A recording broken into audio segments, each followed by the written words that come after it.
Bem-vindo ao Direito em Ação, seu programa genial e irreverente de direito. Nós hoje vamos falar sobre PAD, Processo Administrativo Disciplinar, que é um tema muito bom, que demanda muito de profissionais da área de direito e pouco conhecido, né, Paulo? É isso aí. Sejam bem-vindos. Nós estamos recebendo hoje o Dr. Giovanni Acomoni. Dr. Giovanni é servidor público, advogado, tem muita experiência no processo administrativo disciplinar e eu, já de antemão, queria te agradecer a presença, dizer que é uma honra para nós te receber e espero que seja o primeiro de muitas, né? Já falou que tem outros temas aí para falar sobre procrastinação e tal, depois a gente vai marcar outro programa. Poder marcar os próximos, então. Maravilha. Então, doutor, eu acho que a gente pode começar falando do que se trata, porque a gente tem muitos dos nossos ouvintes são pessoas ou estudantes de direito ou pessoas que são de outras áreas, né, leigas do direito. Então, assim, se você quiser dar uma explicada de o que é um PAD, como que ele funciona, só para inteirar todo mundo, eu acho que vale a pena. Perfeito. Obrigado, doutora Paula, doutor Flávio, Davi também no apoio técnico. Agradeço a todos que nos assistem também, nos ouvem. Uma oportunidade muito boa estar aqui para falar de um tema que de fato é do dia a dia, às vezes do serviço público, e às vezes o advogado não tem esse conhecimento a respeito do que se trata, na verdade, o processo disciplinar. Exatamente. Nós temos um processo administrativo disciplinar, temos também a sindicância, e aí existem duas diferenças básicas em relação a esses procedimentos. Quando existem indícios suficientes, autoria e materialidade, o servidor então tem seu desfavor no processo disciplinar. Agora, não havendo esse indício suficiente, ou mesmo uma denúncia anônima, por exemplo, onde você não tem como, se for o caso, questionar quem te denunciou, abre-se primeiro então a sindicância. Ela é investigativa, ela é menos gravosa para o servidor. Agora, falando em ser gravoso, alguma preocupação que nós temos, que é muito grande, que é, até por entendimento dos tribunais superiores, não é necessária a presença do advogado num processo disciplinar. Era a minha primeira pergunta. Pois é, o Supremo decidiu isso tem uns 4 anos mais ou menos, né, falando que não era obrigatório a presença de advogado na defesa do processo administrativo. Ou na verdade, Mas ele está falando da sindicância primeiro. Ah, tá. Na sindicância não pode ter advogado ou não é necessário? Que é uma grande diferença, né? Ótima pergunta. E aí é um pouco confuso, até para quem advoga na área, por quê? O processo propriamente dito e a sindicância, a diferença que nós podemos pegar por analogia seria um inquérito, um de caráter investigativo, e outro processo propriamente dito. Só que tem lugares que a própria sindicância pode gerar uma punição. Sim. Já teria natureza de processo. Mas objetivamente falando e resumindo, seria o seguinte: na sindicância você investiga, pode ter um defensor, no processo disciplinar você pode ter. Agora, quanto à participação do advogado, não é obrigatória nenhum e nem outro. Aí o que acontece? O servidor está com muito tempo de casa, está estável, está despreocupado e falando, deixa que eu vou lá e resolvo.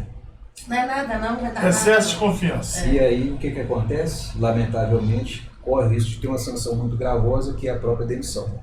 Muito complicado. E depois até responder o processo criminalmente. Perfeito. Se for o caso, ou uma ação Perfeito. de indenização por dano ao erário, Sim. coisas desse sentido. Outro ponto interessantíssimo. O que acontece? Isso afeta também nós advogados, que tem muitos advogados que estão na condição de servidores públicos.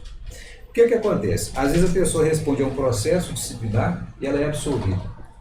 Não satisfeita a administração, ela pede providências pelo mesmo fato em sede criminal. Então, quando a pessoa pensa que está tudo muito bem, olha ela respondendo de novo. Aí alguém pode dizer o seguinte: não, mas as esferas são independentes. Isso é muito complicado, porque acaba sendo um coringa, matador em desfavor do servidor. Porque tudo bem que são esferas diferentes, mas se o fato é tipificado como uma infração disciplinar e não houve a sanção, eu vou ter que reconstruir todo aquele fato para dar um viés de crime para depois tentar punir. Para tentar punir novamente. Aí, no meu entendimento, já houve o trânsito em julgado administrativo. Perfeito. Não caberia, mas, enfim, eu não sou ministro do Supremo para falar, isso é a última palavra, né? Então a gente fala o que a acha. nossa opinião, porém, fundamentada. Né? Fundamentada. Doutor, o processo administrativo já é uma punição para o servidor. Quem é servidor público sabe disso. Só a abertura de uma sindicância ou então de um PAT contra o servidor, ele já começa a ser olhado de forma diferente dentro da administração. Vamos falar assim de uma forma... Sim. Existe algum controle de autoridades para não usar o processo administrativo como perseguição? Ou isso ainda existe? Eu posso falar pela experiência em Ribeirão das Neves, são cerca de 15 anos trabalhando lá, e qual a cautela que nós temos para evitar que o processo disciplinar sirva, por exemplo, como uma situação de natureza persecutória. Lá nós implementamos primeiro a prática efetiva de medidas preventivas. Então, porque muitas das vezes o servidor, às vezes, comete uma conduta de forma culposa, ele erra tentando acertar. Às vezes alguém com uma má índole pode tentar algo contra ele, até um próprio munícipe, querendo prejudicá-lo porque ele estava fazendo a coisa certa, fiscalizando, por exemplo. Então, quais os instrumentos de controle que nós temos lá? Um filtro. E um dos primeiros filtros denunciou, é anônimo, então não vamos instaurar processo disciplinar. Seria instalado então uma sindicância para investigar.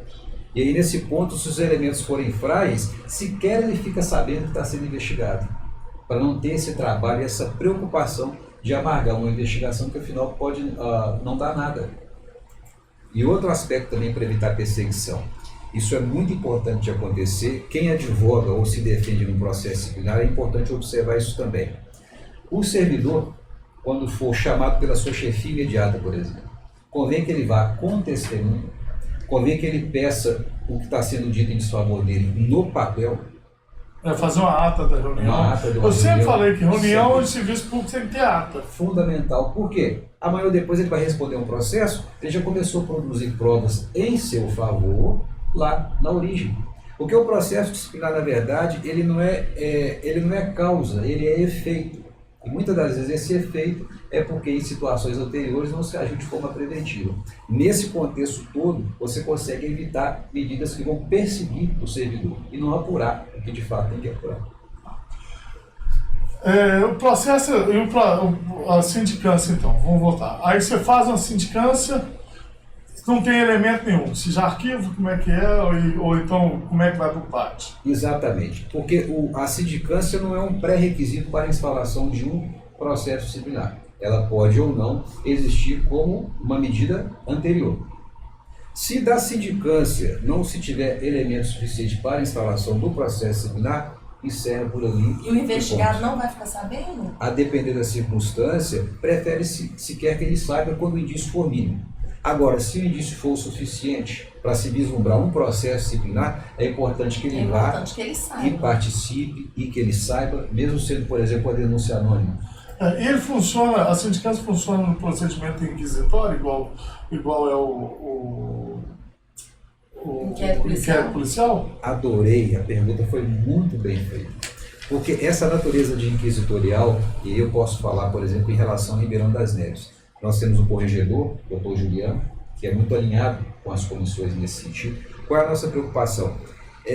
Por mais que se pregue na prática, em muitos lugares, que a natureza é inquisitorial, nós sempre fazemos a questão do servidor ter acesso a esses elementos. Então chegou um advogado lá e ele quer ser constituído numa sindicância investigativa. Ok. Quer fazer pedidos? Ok. Quer acompanhar uma diligência? Ok.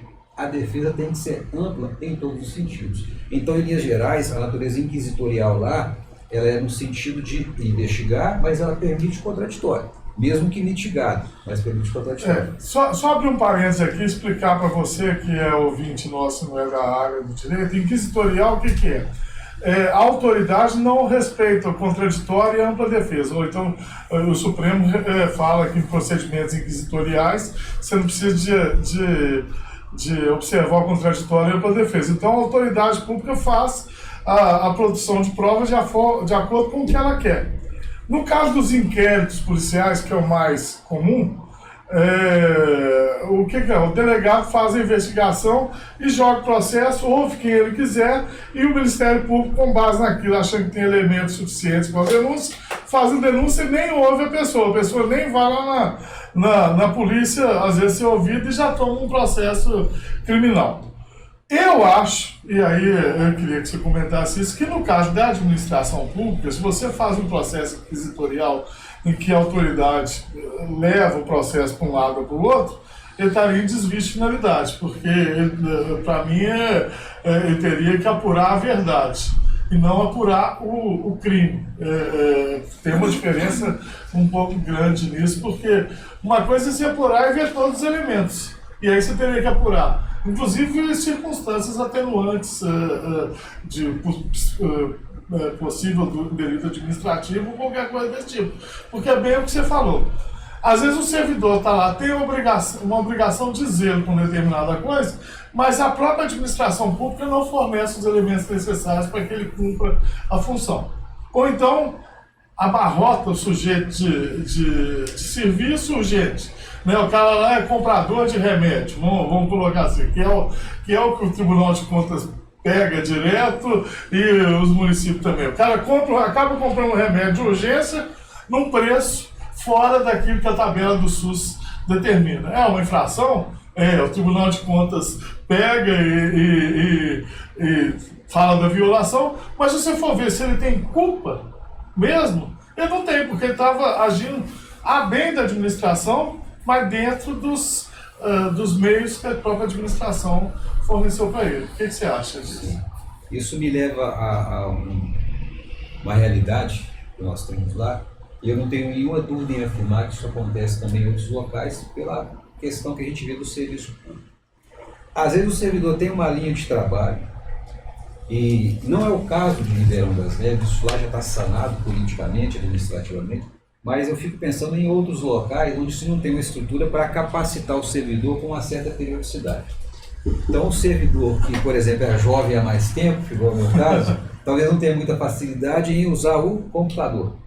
Aí, de uma hora para outra, muda a sistemática, agora eu quero todos os relatórios, quero tudo à base do computador. Ok, capacitou o servidor? Não. Venceu o prazo? Desídio. Pois é. Isso é... Mas a gente fala tanto... É uma desídia provocada. Na verdade, não é desídia, porque, por exemplo... Se você não tiver formação para isso, você tem que ter um prazo de adaptação, né? Simples assim, um prazo de adaptação e mais. A desídia, isso não sou eu que estou dizendo nem tirando da cartola, o próprio STJ já decidiu que tem que ser uma conduta reiterada, repetida. Um ato isolado não gera o erro pode ser punido, dependendo dos casos, mas o erro não é desídia. Você dá... eu não posso falar os casos da Procuradoria aqui, né? Mas, por exemplo, quando eu estava na comissão de prerrogativa da OAB, eu ia em determinadas procuradorias estaduais, aí eu posso falar porque eu sou da Procuradoria Federal, então não tem problema.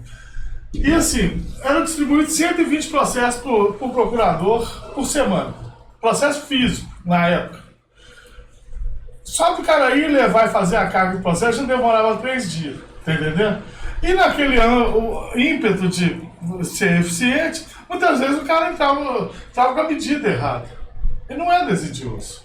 Ele está sobrecarregado.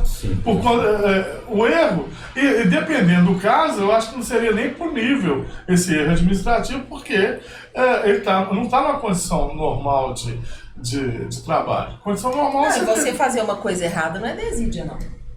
Mas às vezes enquadram como está errado. Mas está errado. Às vezes o risco que se corre é aquela tabelinha, né? Deixa eu pegar e ver onde é que se enquadra aqui. Exatamente. E aí a comissão de processo administrativo disciplinar tem que ser de gente conscienciosa.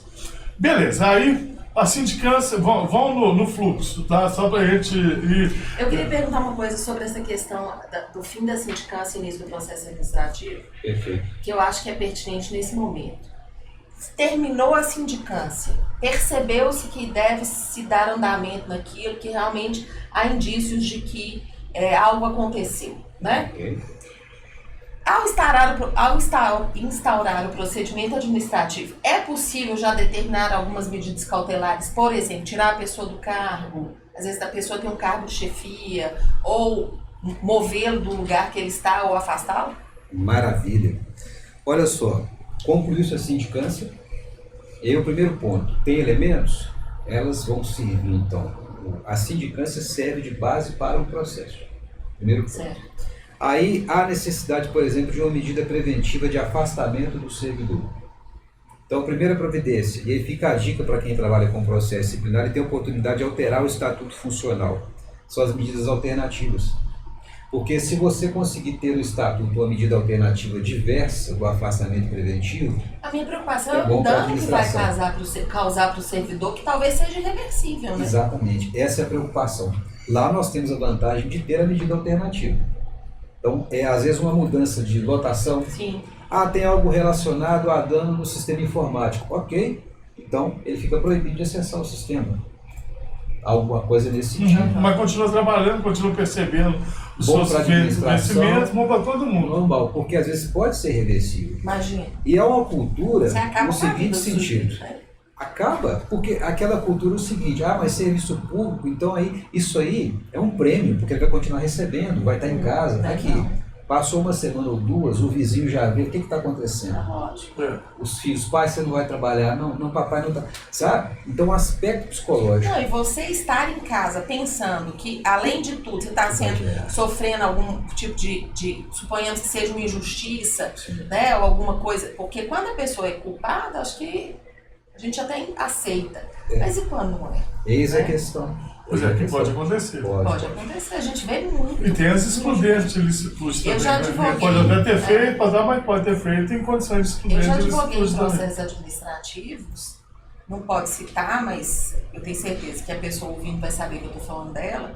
A pessoa ficou, sei lá quantos anos, sem dormir, porque estava expondo perante os colegas, passava no corredor, todo mundo, aquele ali, todo o processo, aquele ali que fez isso. E assim, é a mesma coisa da gente no Acaba AB. com você profissionalmente. Você teve uma representação no AB, a hora que você chega lá, todo mundo já começa a te olhar assim, o que é que o fulano tá aqui? O que esse cara aprontou? Será que ele roubou alguém? É o que sente o pessoal. Ninguém vai pensar assim, não, ele foi o juiz. Ele estava, num dia, mandou o juiz às favas, e o juiz representou aqui, está aqui, mas fez aquilo que deu uma cadeirada no juiz. Né? Aí fez aquilo que todo mundo estava querendo fazer, né? E tal. Não está certo, tudo bem. Não é isso, não. Pode até ter a penalidade específica ali, mas não é um negócio assim que vai ser depois aplaudido e reconhecido pela classe pelo que fez. Errado. Estou aqui falando ninguém para dar cadeirada de juiz, não, tá? Mas só o processo já é uma penalização do servidor. O processo é uma espécie de carimbo, sabe? Então a gente tem que ter muita cautela. Na testa, né? Na testa. Nós somos do direito e sabemos que nós trabalhamos com a questão da presunção de inocência. Mas há uma cultura da presunção de culpa. Né? É o famoso rezando não estava. Às vezes estava rezando sim. Né? Não, e pior, nós temos uma cultura de que servidor público, todos são corruptos e sem vergonha. E não trabalham. Que não trabalham, que tal. Eu sei por experiência própria. Os caras falam, pô, mas você não trabalha não? Eu falei, não trabalho não. Tem 30 processos por dia, tenho que dar conta, não posso perder prazo, mais audiência, mais isso, mais aquilo, tal, blá, blá, blá, blá.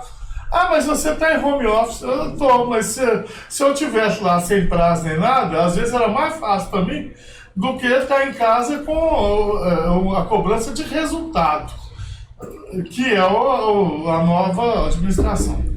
Mas aí o PAT, como que começa o PAT? O receptor recebe uma cartinha? Perfeito. Só antes de responder, pergunta pertinente também, mas essa questão do afastamento preventivo, lá tem sua medida, além de ter a medida alternativa, é sugerir para as pessoas que advogam para servidor público, advogado ou não, servidor em defesa própria, quando houver a possibilidade, a revisão periódica da medida.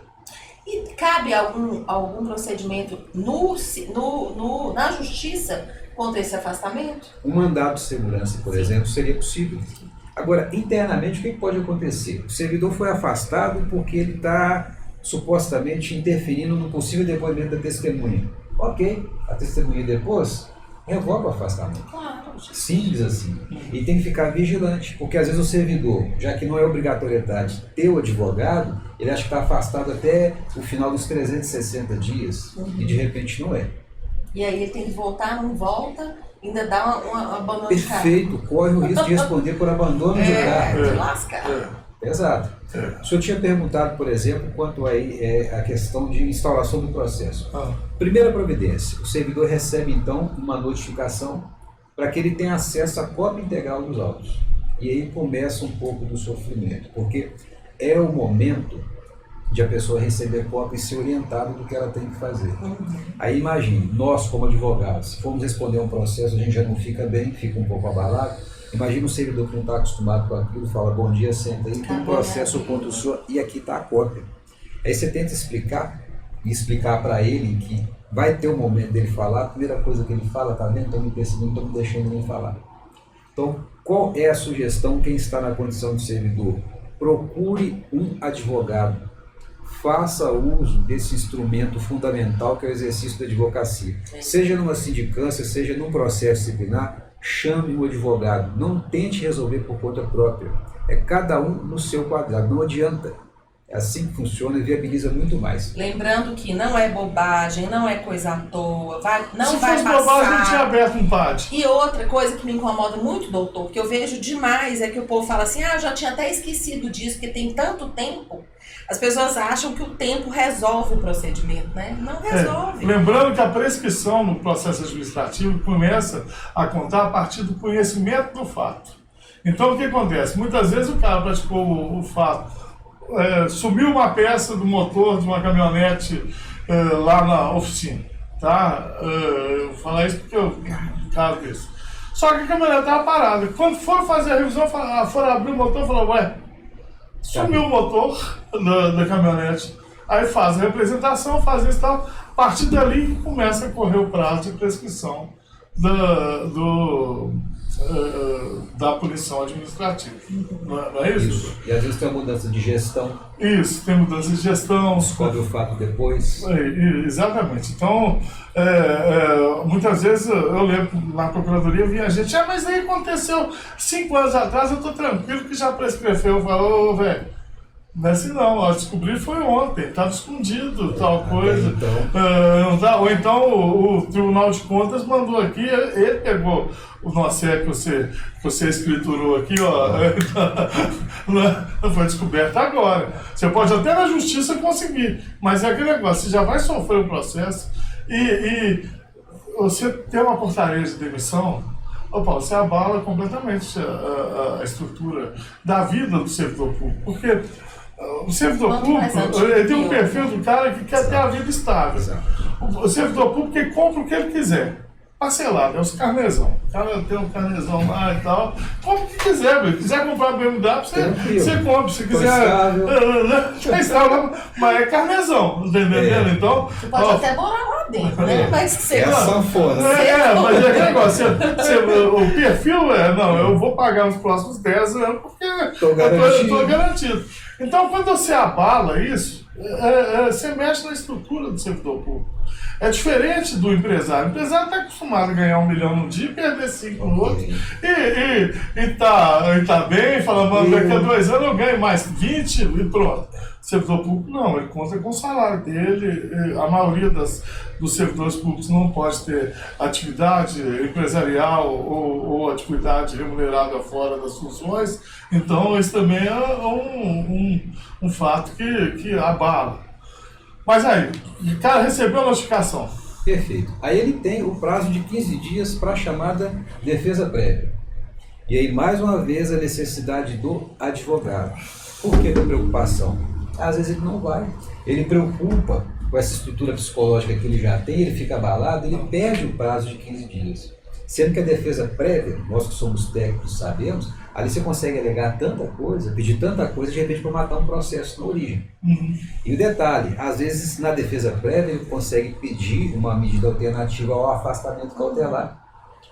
E às vezes ao contrário de fazer uma defesa técnica, usando todos os meios que ele tem, ele escreve um texto gigantesco reclamando de toda a vida falando dele, mal de todo mundo, às vezes dá até elemento para abertura de outros partes. Exato. Doutor, exato. Não, exato. Gente, não façam defesa sozinhos, não façam. É perigoso demais. Não, eu via isso lá na procuradoria. Às vezes, tive um caso, vou falar assim, não posso falar. Então eu ia falar um caso de assédio, que um caso de assédio sexual. Aí o cara chega lá e fala assim, não, realmente eu tive um rolo com fulana e tal, mas ela gostava e tal, e me procurava direto, e papapá. Eu fui pensando assim, velho, e deu detalhes, e eu levei ela em tal lugar, e isso, e ela gostou, e papapá. Né? Aí eu falei, pô, bicho, ninguém. E eu pensando assim, ninguém falou que esse cara vai ficar calado, não, porque. Mas é isso que eu tô te falando. Às vezes a pessoa tá tão envolvida emocionalmente naquela situação que ela faz um desabafo pessoal, zero técnico, que só piora a situação. Me lembrei de um caso aqui, eu fui defensor no TED, defendendo o advogado. Me mandavam certas peças, falavam, doutor, o senhor coloque sem a defesa. Eu falei, não vou colocar isso nunca. Você tem um preparo diferente para agir para um terceiro. É natural. Quando você está envolvido, não. E é exatamente isso. A pessoa escreve tudo, menos fazer a defesa. Eu sempre falei que, isso aí é para você lembrar, tá? O advogado que defende a si mesmo tem como cliente um idiota. Tá? É o jargão que a gente tem, porque acaba sendo, porque você está descontrolado. Entendeu? Você é técnico sem a técnica. É igual advogado fazendo o próprio divórcio, não faz, pelo amor. Melhor evitar, não dá certo. Está divorciado, procura outro advogado ou Pelo advogado. amor de Deus, você não sabe. Porque, né, não, eu sei fazer o mercado. Não sabe, não faça, você não sabe. Doutor, aí ele foi notificado, apresentou a defesa. Eu tô vendo que eu acho que no governo federal já tem proposta de suspensão do processo, então de medida, igual tem no criminal, de suspensão do processo. Como se fosse aquela suspensão. Como é que chama? Composição não, é a transação penal. Já existe transação administrativa para efeito penal? Show de bola. Pergunta show de bola. Lá o que acontece? Não só lá. Em muitos lugares tem a suspensão processual. Lá nós chamamos de suspade. A depender do tipo de infração, se ela for de natureza leve ou média, o processo não vai adiante. Oferece para o servidor uma condicionante. Por exemplo, o senhor vai ficar aqui, o senhor vai ficar aí cerca de 2 anos, trazendo um relatório de boa conduta. Se ao final os relatórios estiverem tranquilos, redondinho, encerra-se o processo. Então aquele processo não existiu. Só que, não tendo advogado, a pessoa acha que está assumindo culpa. Não quero, eu vou levar até o final. Parece até que eu sou inocente. E você fala para a pessoa, não está assumindo culpa, mas ela prefere se defender. Mas é engraçado, isso é um comportamento remitente. Não confia na comissão, porque a comissão não tem nada contra você, não, na maioria das vezes, viu, gente? Isso daí é tal. E várias vezes eu conversava com o presidente da comissão, que ia lá na procuradoria, ô Flávio, o que você acha disso, o que você acha daquilo? Às vezes o próprio presidente da comissão, porque diferente de um processo criminal que o Ministério Público quer te condenar, é parte, a comissão não é parte. A comissão são colegas seus, são servidores públicos de carreira estáveis que estão lá para averiguar a bem do serviço público. Então, a não ser que você tenha um inimigo na comissão, que aí é o caso específico, mas, no geral, eles não vão ter nem aumento, nem diminuição da remuneração, nem da carga de trabalho com o resultado do seu processo. Então, muitas vezes o cara já viu, se você fizer isso aqui, é bom para você, porque às vezes ele está doido para relatar ali e ficar livre daquele processo também. Mas o servidor não confia, não contrata um advogado para falar o que é bom e acaba se enrolando tudo. E a coisa vai adiante. Interessantíssimo isso aí, é porque uma das coisas que talvez as pessoas não saibam, para ser membro de comissão processante, você tem que ser concursado e efetivo.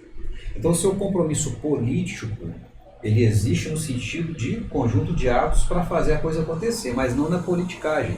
Em outras palavras, a comissão não é obrigada a aceitar nenhuma encomenda de decisão. O parecer dela é opinativo. Às vezes a gente tenta ser solidário com o servidor, porque é um par nosso, guardadas as proporções, é igual o júri, que o júri seja julgado pelos pares, né? A comissão tenta explicar para a pessoa, olha, isso é benéfico, mas ele desconfia. É um aspecto cultural. Lá a gente consegue quebrar isso com o quê? Medida preventiva.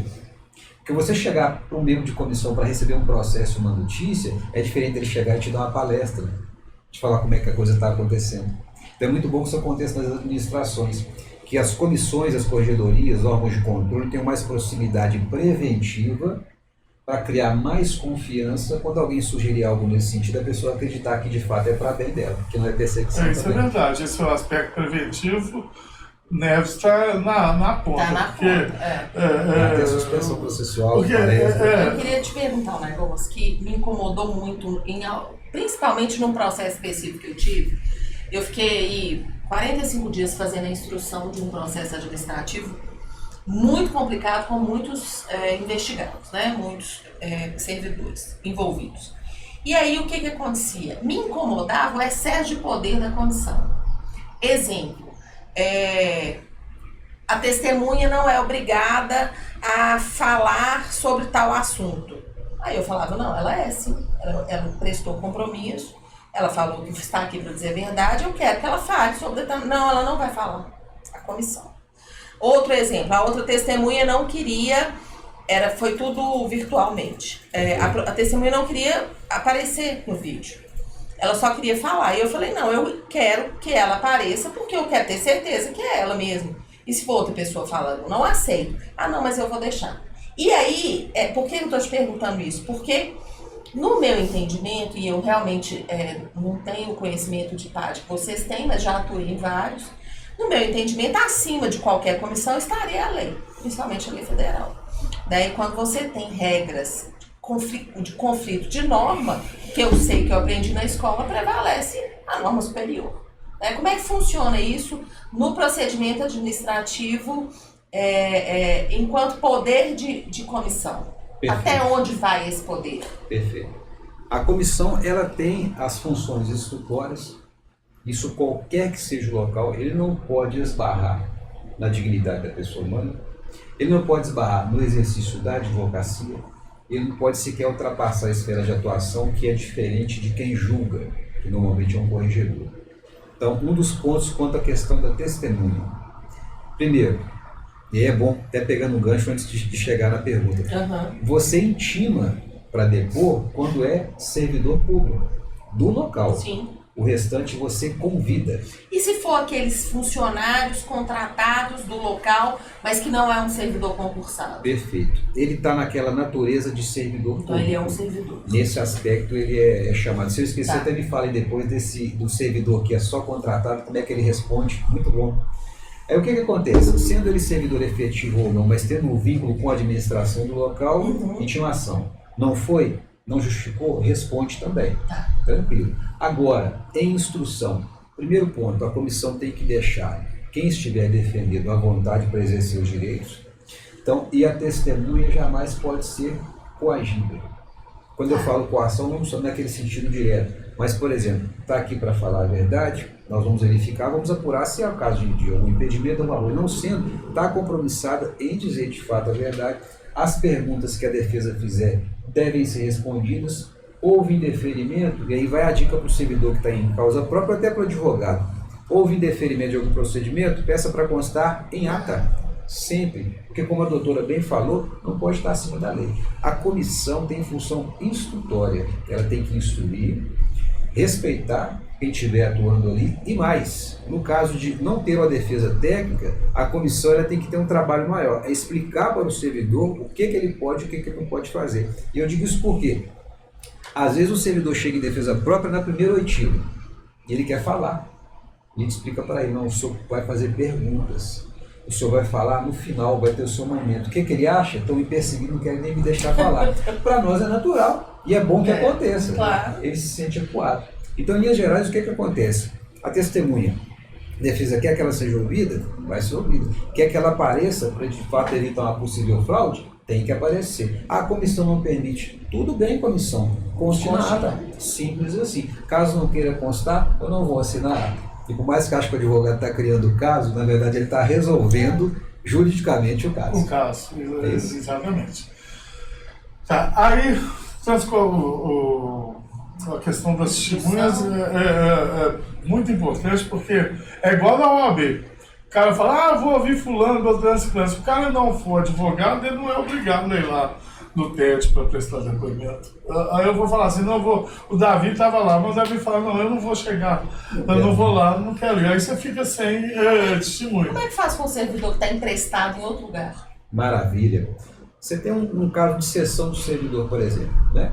A administração do local onde ele está cedido é que vai apurar, pela natureza do fato Que está ali sendo ocorrido. discutido. Mas é importantíssimo, no primeiro ponto, fazer o quê? Informar para a administração que cedeu, que concedeu. Por quê? Porque, querendo ou não, ele é um alongamento da administração que está exercendo no outro local, mas é sempre no local. Até porque você pode ver o histórico funcional dele lá. Eu estou falando uma coisa importante, que é a questão de dosimetria de sanção disciplinar. Muitas das vezes não é só aquela conta receita de bolo, é assim, pune, portanto. Peraí, como é que está a conduta desse servidor? Ele trabalha há quanto tempo? É a primeira conduta dele? O que está acontecendo? E quem pode informar isso? A administração onde ele trabalhava. Esteve. Porque às vezes o cara, isso é comum. O cara tem 35 anos, já tem tempo de aposentar, está lá trabalhando, sempre desempenhou bem a função dele e tal. Apela. Acontece alguma coisa na vida do cara, o cara começa a atrasar no serviço direto. Vamos colocar assim. Ou então está passando por um momento difícil, está tomando alguma medicação, alguma coisa e tal, ou mesmo cachaça mesmo para aliviar a dor e tal, mas é passageiro, o cara teve 35 anos de bom serviço. Mas está passando a fase que qualquer um de nós pode passar. E às vezes, dependendo da corregedoria, pega o cara para Cristo e tem uns que até gostam de falar assim, tá vendo? Não é porque tem 35 anos de serviço que não vai para a rua, não. Coloca quem quiser. Isso é muito comum em órgãos que o gestor é colocado, extraterrestre, não é servidor de carreira nem é do 4. Então tem uma percepção diferente. Chega para a administração pública iluminado, sem conhecer a realidade, e acha que vai mudar as coisas como se fosse administração privada. Isso é também uma constante em todo serviço público. Sempre chega iluminado, querendo ensinar todo mundo a fazer. Né? Isso que é o que você está falando. Você tem que ter um carinho especial de ver o que é a situação. O cara tem 35 anos, já tem tempo para aposentar, aí você vai dar uma demissão no cara porque o cara faltou uma semana, porque tá entendendo? Tem outras penalidades. Tem outras, e olha só, doutor, casos de abandono de cargo, isso, por exemplo. Que o processo é simplificado também. É lamentável quando a gente fala de novo da questão da necessidade do advogado, porque os mais gravosos são mais fáceis de apurar. Então é uma conta simples, faltou tanto tempo, não tem justificativa, demissão. Tabelinha. Sabe? E lá nós temos uma preocupação, porque lá existe uma junta médica. Na defesa prévia, se o advogado ou advogada não pedir a comissão, se notou algum indício de que a pessoa está com algum problema, então vamos ver quanto tempo que ele trabalha aqui. Poxa, não vamos olhar o que... Tem casos que a comissão sai em diligência para localizar o servidor. E aí, por dever de sigilo, não posso estender muito, mas nós já pegamos muitos casos lá, que era caso de envolvimento com droga, com álcool, problema familiar. É saúde, né? Simples você tem que assim, encaminhar para o tratamento. e não de processo disciplinar. Então, a gente seria tem tão que ter bom se essa todo mundo cautela. tivesse essa sensibilidade. Porque... Mas é a nova administração pública. Porque isso era um problema, eu não posso falar muito igual você, que era um problema constante. Os iluminados que chegam para ensinar a administração pública a trabalhar. Espada na mão, vou resolver. Entendeu? O cara não sabe, aí começa a tomar uma série de medidas contra a lei. Não porque ele também está, é por desconhecimento, porque as atividades administrativas são vinculadas ao descrito da lei, então você não pode inovar. Você não pode aqui falar assim, Davi, a partir de amanhã eu sei que vai fazer a função do fulano de tal lá. Que na administração privada é comum, mas você tem que ter o seu plexo de competências do seu cargo que você pode fazer. Então pega lá você é advogado, você vai trabalhar como procurador agora. Boa sorte. Boa sorte, tá precisando tal.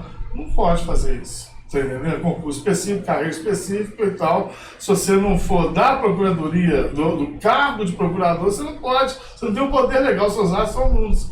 Mas quem não é da administração pública, às vezes, se enrola e pior, começa a dar ordens ilegais. E aí é outro ponto que a gente tem que abordar, que é o seguinte: o servidor público temporário, esses que são nomeação ampla e tal, fazem um monte de atos ilícitos administrativos. Como é que é o processo administrativo contra eles? E quais são as penalidades que podem ser dadas a eles? Perfeito. Vamos abordar aqui 2 pontos. Respondendo essa sua, vamos pegar lá um servidor que esteve durante um período da administração. Constata-se depois que ele praticou um ilícito disciplinar. O fato dele não estar mais vinculado não impede que ele responda. É o primeiro ponto. Aí só uma cautela que a gente tem que ter, porque às vezes o tipo de vínculo que ele tem é o agente político. Então ele pode responder, por exemplo, numa Câmara Municipal, né, no caso de um secretário.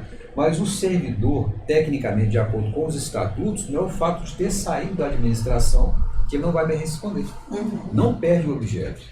Ah, Giovanni, então isso não tem efeito prático? Não tem, acho que tem. Você pode, por exemplo, numa sanção disciplinar, você desconstituir aquele vínculo que ele teve normal para uma cassação.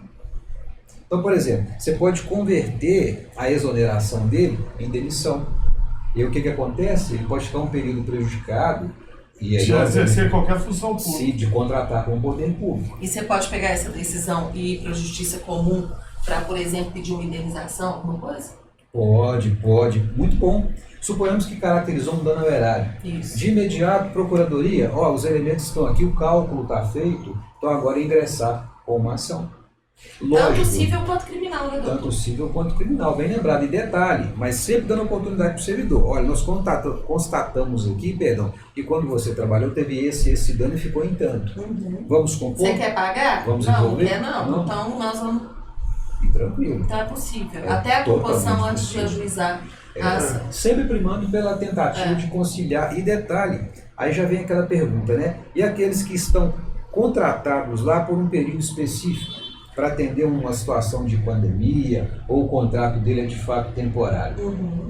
E aí esclarece muito bem, porque em alguns estatutos funcionais fala que esse pessoal contratado temporariamente vai responder à sindicância, onde vai ser assegurado contraditório e ampla defesa. O nome por si só não resolve, não é uma sindicância, é um processo.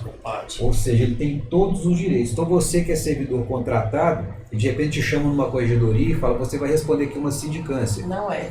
Não se esqueça, isso é um processo, você tem todos os direitos, assim como o servidor efetivo. E contrate um advogado, porque sem advogado não Isso infelizmente, no Brasil todo mundo se acha médico e advogado, né? E o Google não ajuda. O Google não então, ajuda. nossa senhora. E agora tem chat GPT ainda, pra piorar mais. Não, E tem uma defesa tal aí. Você tá com dor aqui na lombar, às vezes é pedra nos rins, né? E aí você fala, não, toma um Dorflex que melhora, fulano de tal tomou, ficou bom. Doutor Google fala.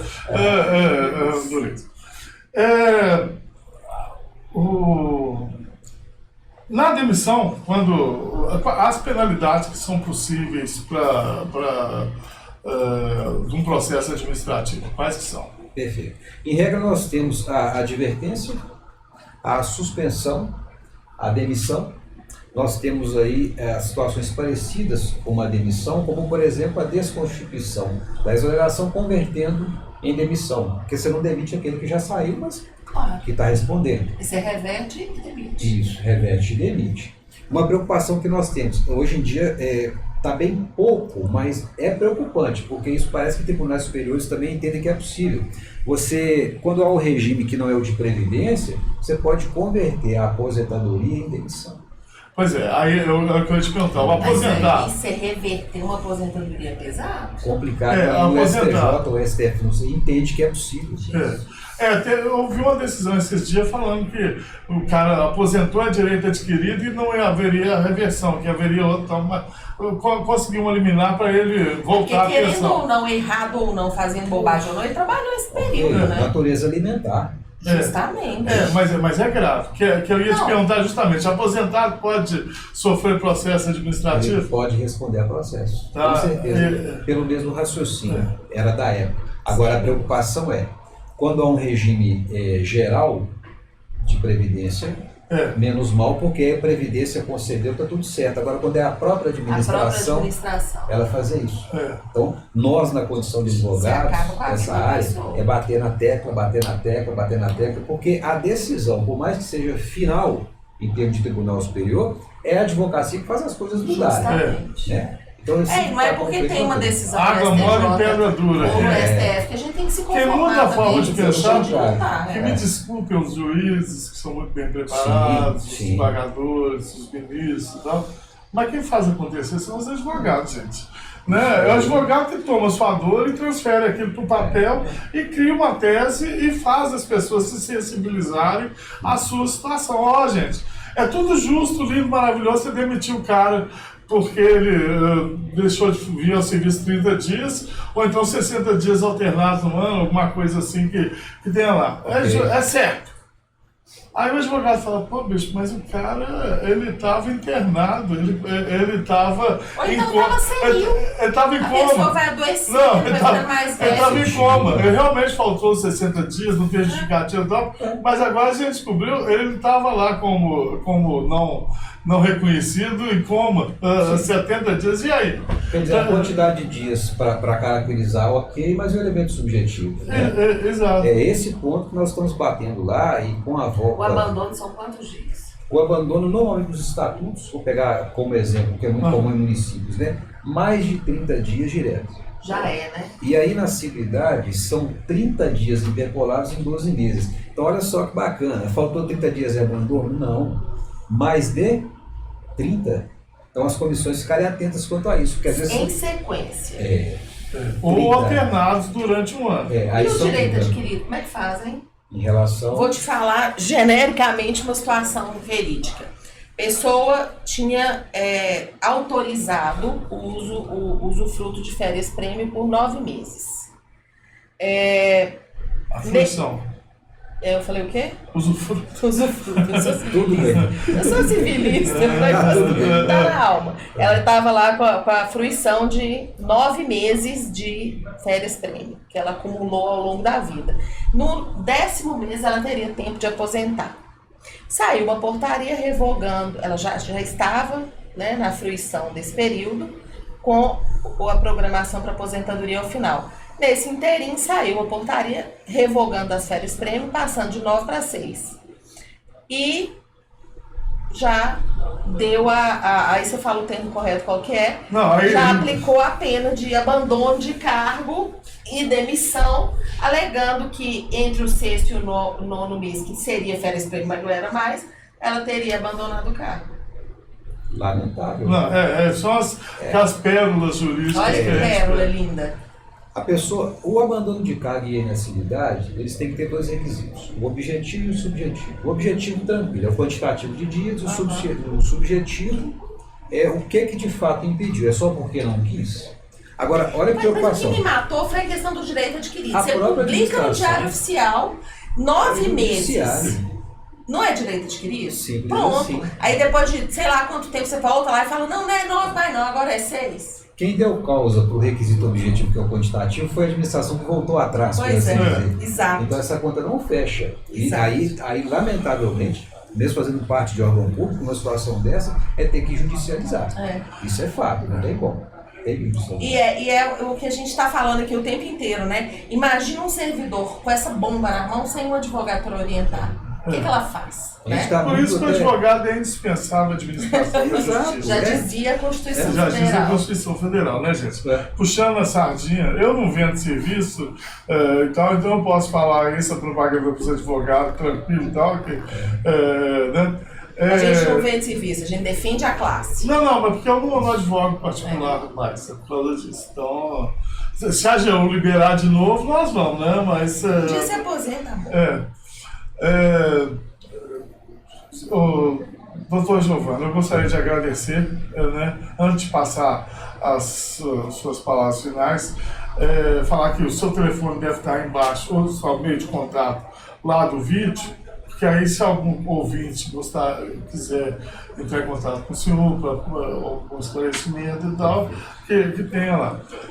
Gostei muito, nós não exaurimos o tema, mas o tempo já está aí perto de 50 minutos, então já está na hora de a gente cortar. Muito obrigado, venha sempre. Tem outros assuntos que eu gostaria que o senhor viesse falar para a gente aí, essa da procrastinação, um que vai ser utilizado por todos nós aqui. Né? Então, muito obrigado. Paulo? É isso aí, pessoal. Eu queria pedir para curtir, compartilhar, divulgar a página, ajudar a gente a fazer esse programa crescer cada dia mais. Doutor Giovanni, foi um prazer te receber. E é aquilo que o Flávio falou, a gente não exauriu o tema, mesmo porque, né, quem somos nós para exaurir esse tema tão amplo. Mas as pessoas que se sentirem em dúvida, que quiserem esclarecer alguma coisa, que acharem que faltou alguma resposta, manda pra gente nos comentários, que a gente responde. O que eu não souber responder, Flávio responde. O que o Flávio não souber, a gente pede socorro pro Dr. Giovanni, ou já manda diretamente para ele, tá? A gente tá aqui para isso mesmo. A gente sabe que, né, a gente não consegue tirar todas as dúvidas todas as vezes, né? Obrigado por tudo. Já vamos marcar a próxima? Maravilha. Quero muito agradecer a doutora Paula, doutor Flávio, Davi, do apoio técnico ali, muito bom. Agradecer a todos aí que nos ouvem, que nos assistem. Muito feliz, muito agradecido de estar aqui. Me senti muito acolhido. Vocês têm uma forma muito descontraída para apresentar, deixar a gente à vontade.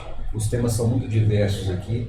Então, quem não é inscrito no canal, eu sugiro, toma a liberdade de pedir, que se inscreva, porque isso aqui só tem a acrescentar para a advocacia e para vários temas, como foi tratado aqui, por exemplo, a questão da segurança alimentar. E às vezes a questão óbvia a gente deixa de lado. Agradeço muito de coração a todos. Com relação ao próximo tema, que é a procrastinação, eu já deixo aqui duas perguntas, né? Por que a gente faz o que a gente faz e por que a gente não faz aquilo que a gente fala que vai fazer, sabendo que se fizer tem resultados diferentes? Tem resposta para isso e é bom que a gente fique atento para isso, para se vigiar e parar de procrastinar. Não é parar totalmente, porque já é da nossa natureza. Agradeço e fiquem à vontade aí para quando puder, né? Eu estar de volta aí. Muito obrigado. Vai ser um prazer. Obrigado.